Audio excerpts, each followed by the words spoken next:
नमस्कार मित्रों, मैं कृष्णा सर आज आपके सामने अमेजिंग फैक्ट में भगवान अर्थात ईश्वर प्रभु के बारे में कुछ रोचक तथ्य बताने जा रहा हूं। जो इस प्रकार, जैसा कि आप जानते हैं कि कोई भी जाति के हो, कोई भी धर्म के हो, कोई भी संप्रदाय के हो, भगवान में आस्था सबकी होती है। अच्छा, क्या आपने सोचा है कभी दोस्तों कि भगवान कहाँ रहते हैं, भगवान क्या करते हैं और भगवान कैसे मिलते हैं? ये सभी के मन में प्रश्न आता है कि आखिर भगवान कहाँ रहते हैं। तो एक बार अकबर ने इसी तरह बीरबल से पूछा कि बताओ कि भगवान कहाँ रहते हैं, मैंने सुना है कि तुम्हारे धर्म में बड़ी तुम लोगों की आस्था है। तो वो सोच में पड़ गया। उसने कहा अच्छा ठीक है, मैं इसका उत्तर आपको कल दूंगा बादशाह सलामत। तो अपने घर पर पहुंचा तो इसी परेशान अवस्था में था, तभी उसके लड़के ने पूछा पिताजी क्या बात है। तो उसने बता दिया सारी समस्या कैसी है। कहा पिताजी मुझको ले चलिए, मैं बताऊंगा। कहा ठीक है। तो अगले दिन जब वो दरबार में गया तो बादशाह सलामत पूछे कि बताओ अकबर, मेरे प्रश्न का उत्तर मिल गया? कहा हाँ हुजूर मिल गया है। आपके प्रश्न का उत्तर तो मेरा बेटा भी दे सकता है। कहे कैसे? कहे पूछिए, क्या बताओ भगवान कहाँ रहते हैं। तो उसने कहा कि आप थोड़ा सा दूध मंगाइए। दूध मंगाया, कहा उसमें शक्कर मिला दीजिए। उसमें शक्कर मिला दिया, शक्कर मिल गया, दूध में मिठास आ गई। कहा इसको पी जाइए। पी लिया। कहा कि बताइए अब दूध का स्वाद कैसा है? कहा मीठा लग रहा है, अच्छा लग रहा है। क्या इसी तरह भगवान है कि भगवान कण कण में व्याप्त हैं, आप में, हमारे में, हर जगह, हर वस्तु में, हर जगह व्याप्त हैं। क्या ठीक है। कहा भगवान कैसे मिलते हैं? क्या ठीक है, उसके लिए दही मंगाइए। कहा दही आ गया।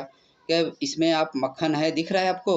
कहे नहीं मक्खन तो नहीं दिख रहा है। तो कहे कैसे मिलेगा? क्या इसको मथेंगे तब मिलेगा? क्या उसी प्रकार से हमको भगवान तभी मिल सकते हैं जब हम मंथन करेंगे, जब हम उसमें मन लगाएंगे, उनसे लगाव करेंगे, उनसे आस्था रखेंगे, तभी हमको मिल सकते हैं। अब बताओ भगवान क्या करते हैं? क्या इसके लिए मुझे आपको मेरी बात माननी पड़ेगी। कहे कैसे? कहे मैं आपका गुरु बनता हूँ, आप मेरे शिष्य बनिए। क्या ठीक है। कहे कि आप सिंहासन से उतर जाइए। बादशाह सलामत सिंहासन से उतर गए।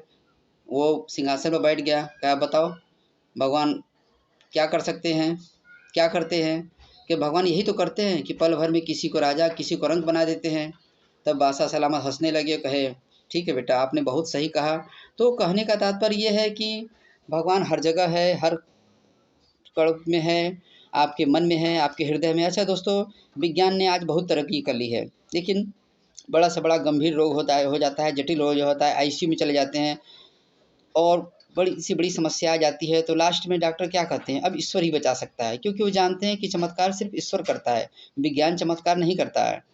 अच्छा दोस्तों, विज्ञान ने कहा है कि हमारे शरीर में 206 हड्डियाँ होती हैं, ढेर सारी मांसपेशियाँ हैं, 5-6 लीटर खून है, तमाम प्रकार के अंग के बारे में, उनके वर्णन, संरचना, कार्यविधि के बारे में बता दिया। लेकिन विज्ञान यह नहीं सिद्ध कर पाया कि जो हमारा हृदय है, वो बताया कि हृदय हमारे खून को साफ करता है, पंप करता है। लेकिन हृदय किसकी शक्ति से चलता है?